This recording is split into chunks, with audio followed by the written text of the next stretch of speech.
As Judge Catherine Kate Mitchell adjusted her spectacles and the tense atmosphere in the courtroom grew unnaturally quiet, examined the court records before her. During her tenure, she had presided over innumerable cases, but this one carried an uncommon burden for a public health initiative that offers free medical care to underprivileged areas, was being investigated for suspected inefficiencies and budget cuts. She cleared her throat before speaking in court. "You have the floor across the room. Dr. Carter." Dr. Emily Carter rose up from her chair, her piercing blue eyes focused on the judge's resolve, which was evident in every feature, with unshakable certainty, of her face. She had never fought for her patients like this before, in a courtroom where people's lives were boiled down to statistics and rules. "Your Honor, Emily, this program is not just another expense on a balance sheet. It provides medical care," she said in a steady but strong tone. Kate listened carefully, but she insisted that thousands of individuals who would otherwise have nowhere else to go. Impartial statement. "Dr. Carter, although I respect your enthusiasm, this case isn't concerning one's own sentiments. It concerns whether the program satisfies the required financial and legal standards." "Emily, with all due respect," I bit back the temptation to continue the argument by exhaling sharply. "Honor, you're viewing this from a legal standpoint, but for those who depend on it, it's not abstract. Have you ever witnessed a youngster with an ailment go untreated because their family was unable to pay for it?" Kate's fingertips rippled across the courtroom as I had a daily murmur. "Doctor." She didn't strike her gavel, but something in Emily's voice made her uneasy, not because it was inappropriate, but since it was real, she was still unable to let her feelings influence her legal judgment. "Dr. Carter, I recognize your worries, but it is my responsibility to enforce the law, and this court will make its decision based on the evidence that has been presented, not..." Emily's jaw tightened in feeling, demonstrating that the rule of law comes before rescuing lives. There was a noticeable sense of tension in the room, so Kate took a calm breath to maintain herself.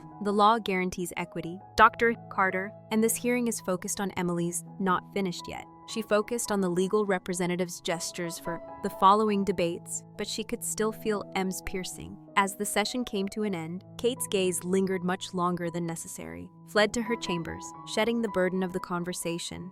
She took satisfaction in her capacity to stay objective, but she was disturbed by something about Emily Carter, possibly the doctor's conviction or the way she spoke, held a sense of personal urgency that Kate had come to repress over time. While Emily, exasperated but not defeated, they stormed out of the courthouse if Judge Mitchell believed she could dismiss this fight. Emily wasn't giving up on her patients. Therefore, she was mistaken so easily, not in opposition to Kate Mitchell, who was sitting at her desk with long shadows created by the weak light of her office lamp. Even though the courthouse was closing for the evening, she continued to gaze at the legal paperwork that were strewn out in front of her. Files with a wrinkled brow, having spent years making tough choices that needed firmness and detachment, understanding of reasoning. But something about the hearing today persisted in her thoughts, or, instead, "Dr. Emily Carter." Kate leaned back in her chair and slowly exhaled. The woman's anger, passion, stubbornness, and total unwillingness to accept anything less than what she thought was right.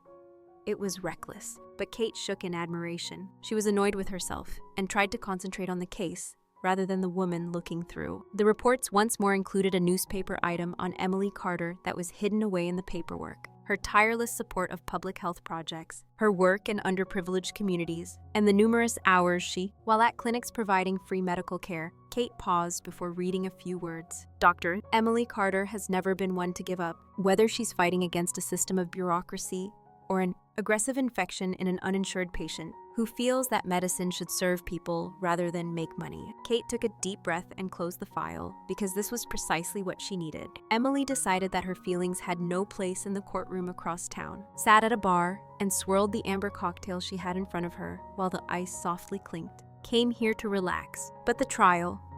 Kate's calm kept playing in her head. Emily whispered to herself, "I'm a judge," with an unreadable look etched into her mind. She didn't even flinch, not wanting to flinch. Emily turned to see Lisa Reynolds, a fellow doctor and friend, getting settled in the sit next to her. "She's a freaking machine. Lisa, not just a judge." I lay out the... Emily took a dissatisfied sip of her drink after I presented my point, and she continued to gaze at me as though I was wasting her time. Lisa grinned, or perhaps she was observing you because you look attractive when you're upset. Emily rolled her eyes, which wasn't hilarious, and Lisa raised an eyebrow, which wasn't totally false either. Emily laughed, but something about the courtroom made her uneasy for a moment. It was barely noticeable. Current between her and Kate Mitchell, which was risky. She is simply another indifferent bureaucrat.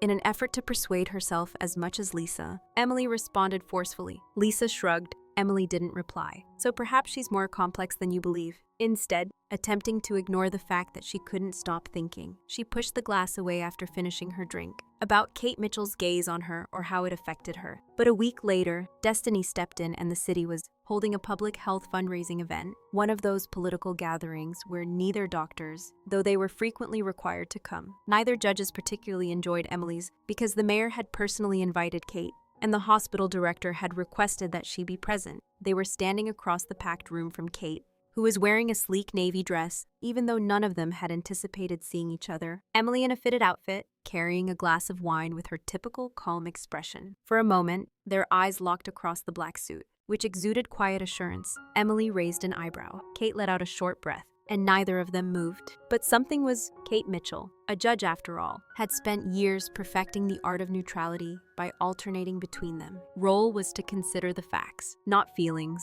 but being in a room full of, her focus was completely off of politicians, hospital managers, and benefactors. Equilibrium, knowing doctor, Emily Carter was observing her from the other side of the room. So Kate took a slow, she forced herself to turn aside as she took a sip of her wine. The woman was absurd, little more than a tenacious advocate who pushed for her beliefs. Yet, she felt uneasy about Emily, not in a negative sense, but more as though she were standing on shaky ground. When a voice broke ground, Judge Mitchell's thoughts, she turned to face event's host and Mayor David Langford. He shook her hand and added, "I'm happy you could make it. Let me present you to." Before she even turned Emily, Kate knew who it was, someone who has been making waves in the public health field. With an unreadable gaze, Carter stood in front of her. "Dr. Carter, this is Judge Mitchell," the mayor added, "and I think you two have already met." Emily's lips quirked. "Oh," Kate put down her wine glass. "Yes, the mayor is here." Ignorant of the underlying tension, "You two should speak." If he excused himself, leaving them alone, and anyone can remedy the situation with the public health program. After a long awkward silence, Emily finally said, "You clean up well? You're saying that I don't appear respectable in the courtroom." Emily, as Kate's eyes darted over her clothing and she raised an eyebrow, Kate smirked, meaning that you look different outside of it. She fought the impulse to smile and breathe through her nose. She picked up her drink once again. "Did you come here to criticize my clothes or to dispute with me?" "Dr. Carter." Kate should have definitely walked, but Emily inclined her head, amusement flickering in her eyes. Away. But she added, "Well, let's settle the dispute first." Then Emily's, the sneer subsided a little and was replaced by a more solemn expression. "I meant every word I uttered in that courtroom. Program is saving lives, and you would be abandoning thousands of individuals in need if you shut it down forever." Setting her wine glass down once more, Kate groaned. "It's not that simple," she explained. Emily questioned Kate, and I thought that something about Emily's gaze made Kate pause. It was difficult for her to maintain her typical distance because she was so strongly convinced. Kate's voice finally responded, "You think this is just about money? Quieter now. If I provide an exception for your program, it will be about sustainability. What occurs when another program emerges that is equally necessary but lacks the appropriate legal framework. Dr. Carter, funding the law isn't about favoritism. It's about setting." Emily's actions set a precedent. "But what about the one you're creating by refusing people access to basic medical care?" Emily's words struck a deeper chord with Kate, something she didn't want to acknowledge for a while. When neither of them said anything, Emily let out a breath and shook her head. "You know what? I didn't come here to argue with you, rather. I came here because I don't know why, but I keep running into you." Kate looked at her, taken aback by Emily's candor. Voice, and Emily turned and left before she could come up with a reply. Instead of feeling relieved, Kate experienced a completely different, uncomfortable feeling. Wasn't sure if she wanted to call Kate Mitchell because she had been buried in work ever since the fundraiser, reviewing cases, rendering decisions, and remaining composed as normal in court. But despite her best efforts, her mind kept returning to Emily Carter because of the way she spoke, the ferocity in her voice, the unrepentant manner in which she questioned authority, and worse, Kate sighed and scratched her temples as she pleased. It had been a long day of tiresome court cases. Distractions were the last thing she wanted, and by the time she left the courthouse, the city was dark and the air was gloomy. She always drove straight home when the first hints of fall appeared, but she was tired and maybe something else. forced her to take a diversion. And a little while later, she was entering her favorite cafe, a peaceful setting where she ordered her customary black coffee so she could gather her thoughts. But as she turned to face the dining area, her breath caught in her throat. Emily Carter had a medical article open in front of the doctor, who was seated at a corner table, and she had it stuck in her throat. She had a cup of tea at her elbow, and her brows were furrowed in concentration. Kate's bottom lip was slightly wrinkled as she focused, and it took her a half second to realize. Emily had already noticed her, and when their eyes locked, Emily raised an eyebrow in obvious surprise. You heard Kate exhale as she thought about going, but it felt like she was fleeing. Rather, she approached, and I believe the same Emily shut down her journal. Leaning back in her chair, Kate smirked slightly and shook her head. Rough day, Your Honor. There was a pause for a beat, and then Emily pointed to the chair. Kate hesitated, but something in her voice said, "Sit down. I swear I won't argue with you for at least 5 minutes." Her interest was piqued by Emily's casual and unconcerned tone. Reasoning. She sat while they sipped their coffee in silence while the cafe hummed. Around them, the sound of cups clinking and the faint murmur of conversations in the distance. Emily then said, "I read about you." Kate looked up, startled by what Emily had mentioned. "You've rendered some outstanding decisions throughout the years. Fair balance," she said, pressing her fingers against her cup and doing some study, even under strain. "You didn't collapse, Kate." And she blinked, not anticipating my attempt at objectivity. Emily tilted. Kate's lips pushed as her mind studied her, illustrating what occurs when objectivity clashes with doing what is right. Together, the law opposes what's right. Emily gave a tiny smile and shook her head, which is a cop-out response. "Mitchell, you're relentlessly guilty," Kate said as she breathed. There was a little pause although there was still tension between them when they weren't fighting. It was different now, aggressive. More intimate. Kate discovered that she was unanticipatedly relaxing when Emily leaned forward to rest. Kate asked, raising a brow, "And I thought, I pecked you all wrong," with her chin resting on her palm. "I believe you care much more than you let on, even if you were just another aloof, cold judge." Kate's gut constricted. Emily's phone buzzed between annoyance and curiosity before she could reply. "I have to return to the hospital," she said, glancing at the screen inside work. Kate stood, grabbed her coat, and then paused before looking up Emily's. "The second time I choose the location," my lips quirked into a smirk. And then suddenly, after she left, Kate remained there for a while, gazing at the vacant seat across from her, knowing deep inside that this wasn't the last time they would cross paths. By now, Kate ought to have moved on from Emily Carter, have lost herself in her job, and allowed the cafe night to become just another unimportant memory. But she hadn't. The truth was that Emily stuck with her because she questioned everything and did what she believed to be right, through her meticulously manicured facade. And worst of all, Kate wasn't certain she detested it. So when their paths unavoidably crossed again. So when she entered the hospital late that night, she shouldn't have been shocked. She was shocked to find Emily pacing the corridor when she was called in to discuss the legal elements of a malpractice case. For a time, Kate was stroking her temples, and Emily hadn't spotted her yet. As I watched her, I noticed that she appeared worn out, with hair falling out of her ponytail. Emily sighed and tipped her head back, seemingly seeking patience, as strain was evident in her shoulders.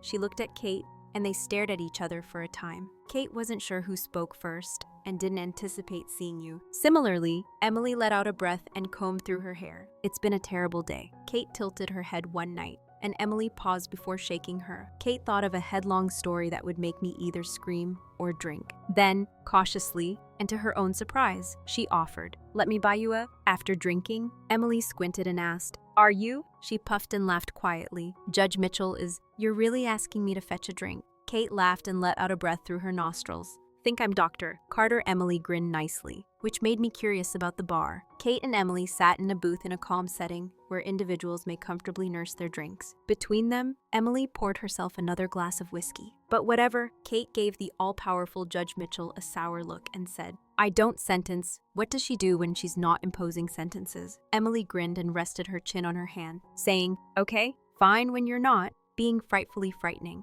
Kate paused. "What do you do for fun?" Emily, who is accustomed to talking about herself, narrowed her eyes in jest. After a lengthy silence, Kate acknowledged that she liked classical music. So there must be something. Kate crossed her arms, and Emily almost choked on her drink. Emily laughed a little, which I found hard to believe. "I listen to you more." Kate threw her a disapproving glance when she listened to crime podcasts while driving. But Emily simply smiled before the grin appeared. Relaxed, their gazes locked, and the air suddenly changed subtly. But Emily's fingertips caressed the rim of her glass, proving that I was correct about you. When Kate said, "What do you care about?" Emily whispered, "You act like you don't." But because Emily was now too close, Kate was unable to respond. Emily tilted her, not physically yet, but in a way that seemed risky. Kate's breath caught when she said, "I'm going to do something stupid," and Emily went in to give her a kiss before she could stop it. The initial testing was slow, but not. Kate was apprehensive.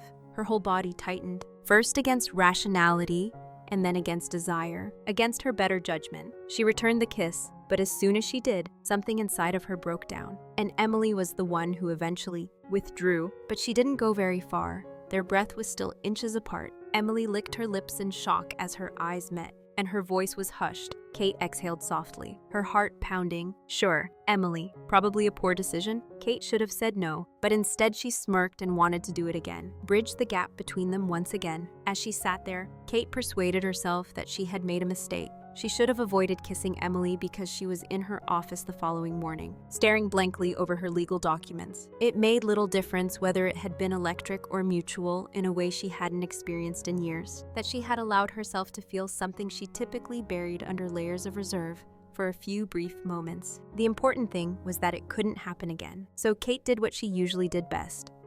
She put Emily at a distance, observed that she had woken up with a throbbing headache and one clear eye practically soon after that night at the bar. Kate kissed her back, and she realized she wanted more. That moment of uncertainty, that little moment of give up, there was more than just attraction. But Kate Mitchell was nowhere to be seen. No phone calls, texts, or unintentional encounters. And when Emily did see her again Kate had hardly given her a glance before turning to leave the courthouse hallway, where Emily had been fired previously. However, this was different. It wasn't merely rejection. It was sea days. After a week, Emily told herself to move on because she was dealing with more serious issues. The public health program remained in limbo, and to exacerbate the situation, there was, without the program, a bacterial illness outbreak was rapidly growing in one of the populations she served. She was tired and upset because her fully funded resources were getting dangerously low and drowning in paperwork. Yet she was still unable to shake Kate Mitchell. Kate had avoided her. It was late after midnight when she finally cracked it.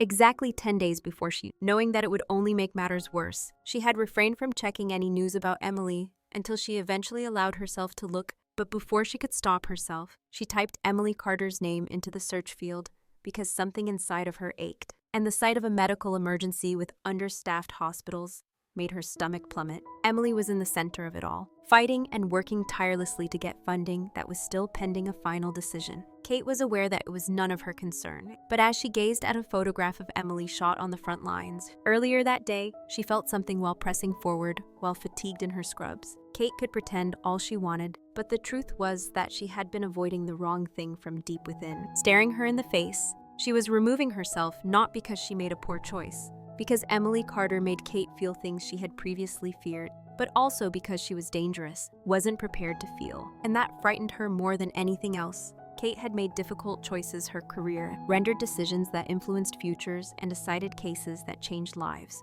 But this was the first time she sat behind her desk and gazed over the court paperwork before her, the final hearing on the case, because the choice felt personal. The proof was presented, the legislation was unambiguous, and the public health program was scheduled for tomorrow. Yet her opinions weren't involved in the case, but rather Emily Carter. Based on the headline she saw on, Emily's eyes were so tired from the kiss that Kate closed her eyes and took a long breath. But this wasn't. This was about Emily and the law. But even as she told herself that again, it felt untrue. Emily was exhausted, and the outbreak had become worse. Her crew was overworked and the hospital was overburdened. So she had been working almost nonstop for the past 72 hours. Despite the crisis, she pushed herself by stopping to eat, since if she didn't, more people would suffer. Even with everything on her plate, she continued to think about Kate and how she had disappeared, and continued to think about that night. It shouldn't have mattered. But nonetheless, Lisa, her colleague physician, saw you? Look. Emily grinned wearily. Thank you. Lisa crossed her arms. I'm not kidding. Emily moaned. I need to sleep. But Lisa paused until this decision was made. Emily's chest constricted as she questioned, do you think she'll rule against you? I'm not sure, because Kate Mitchell and whatever the hell was going on here was more important than the law occurring between them, and Emily wasn't sure which way to go. As Kate took her, the courtroom was hushed. Administrators from Doctors Hospital were crammed into the gallery the following morning. Kate's gaze swept the room, as community leaders waited for a decision that might alter the course of thousands of lives. Then she noticed Emily sitting close to the front, fatigue imprinted on her face. For the first time in her career, Kate felt uncertain when Feature's eyes fixed on her with something unreadable. After examining the evidence that had been provided and the legal precedent that the court had recognized, she cleared her throat and started, "Is the need to strike a balance between public welfare and financial responsibility." Emily clutched her seat. Kate stopped for a few moments before letting out a breath. So this, when the court decides to restore full financing to the public health program. There is a startled pause followed by an outburst of relief, quiet applause, and a silent expression of gratitude are expected. Kate gave herself a fleeting glance at Emily, perhaps expecting thanks from those who had battled for this. She was relieved to see something much more complex, because Emily wasn't only staring at her like a hero, she was staring at her as if she saw her, and that meant more to Kate, more horrifying than anything else. Kate hadn't anticipated seeing Emily following the doctor's decision. She was mistaken because she was too preoccupied with her work and too busy enjoying the victory to pay attention to anything else. As soon as Kate left the courthouse, Emily Carter was waiting for her, leaning against a post, arms folded, observing Kate's slowing heartbeat. She should pass by, should have left, but she chose to stay, causing Dr. Carter Emily's lips to quiver. Judge Mitchell remained silent. Then Emily, although there was no humor in her gaze. Kate's jaw tightened as I breathed sharply. "And you may have decided against me." Emily stepped closer and shook her head in support of what was right. Kate stiffened when I saw that. "But I don't allow sentiments affect my rulings," Emily sneered correctly, as that kiss was a mistake and signified nothing. Kate's throat clenched in a moment of weakness that shouldn't have occurred. Emily's eyes darkened. "And then why did you?" Kate had no response when I asked her to kiss me back, since the reality was that she hadn't stopped reflecting on how Emily had gazed at her and how she had felt after letting go of. Emily shook her head, and for a split second, Kate's gut twisted at the sound. "I thought you were different." Emily's mouth, but she had to stop this. So she straightened her shoulders and removed her mask of, "I apologize if I gave you the incorrect idea, but detachment is back in place." Emily looked at her for a while before, "Wow," Emily whispered, trembling. But her laughter wasn't amused, rather, it was disappointed. Kate scowled and said, "What in me?" "Emily, I truly believed you had it in you." Moved closer until they were so near that Kate could feel the heat radiating from her skin. And she had the guts to stop trying to hide the fact that Kate's breath caught for a moment, wanted to say something, but Emily retreated, and she was the one leaving this time. Instead of feeling relieved, Kate felt as though she had just made the worst decision of her life. She had fulfilled her duties, upheld the law, and made the correct choice in the case. So why, when the city moved on after the verdict, did she feel as though she had lost days, been commended, and her career standing held steady? But none of it mattered, because all Kate could think of was how Emily had gazed at her before leaving. She had erected barriers her entire life and maintained. Everything seemed emotionless and well managed. But Kate and Emily she told herself that it was preferable to let her go till she learned of Dr. Emily's situation. Carter was admitted to the hospital after passing out at work. But Kate didn't believe she was acting. As Kate strode down the hallway, her heels rattled across the tile, and the hospital smelled like antiseptic from tiredness. With her heart racing in her ears, she discovered Emily's room and stood in the doorway, observing Emily as she lay in bed and Lisa, the previous doctor, was sitting next to her with her eyes closed in her arm. She looked up, startled, at Judge Mitchell Kate, who was ignoring her as she browsed through her phone. Despite her fatigue and dehydration, Liz pushed through the formalities, difficult and neglected to take care of herself as normal, which naturally caused Kate's stomach to twist. Lisa hesitated before standing up, but she knew she needed to rest and would be fine. Looked at Kate, who, as you know, swallowed Lisa hard and hasn't stopped talking about you. Gave her a sly glance before departing the room. Now, just Kate and Emily remained, and Kate breathed for the first time in days. Emily's eyes flickered as she moved closer and cleared her throat gently. She blinked in surprise after being open and distracted for a moment. Then, softly, she whispered, "You scared me." Emily looked into her eyes. Examining her weariness, Emily said, "But something else too, something softer. You shouldn't be here." There was a gap after Kate's exhalation, while seated in the chair next to the bed, and Emily then Kate gave a little laugh as she finally broke some rules with a weary look. But her heart, Emily acknowledged that she made a mistake while hammering, and she cocked her head slightly. Kate inhaled as she watched her. "I reasoned that shoving you away would make things simpler than ignoring this or whatever. This will go away." Kate swallowed, and Emily's face softened, and there was stillness for a while. before Emily sighed and shook her head. Kate nodded, knowing that Emily's eyes were fixed on her. "I won't pursue you." Waiting, Kate reached for Emily's hand instead of running for the first time in years. Emily's breath caught when their fingers were interlaced, but she didn't pull away, so Kate eventually allowed herself to feel. Kate whispered to Emily, "I don't want to lose you." Yet it's the truth they desire. Breathed, grabbed her hand, and then, don't you think Kate leaned forward and kissed him? This time, against Emily's knuckles. It was more than just desire.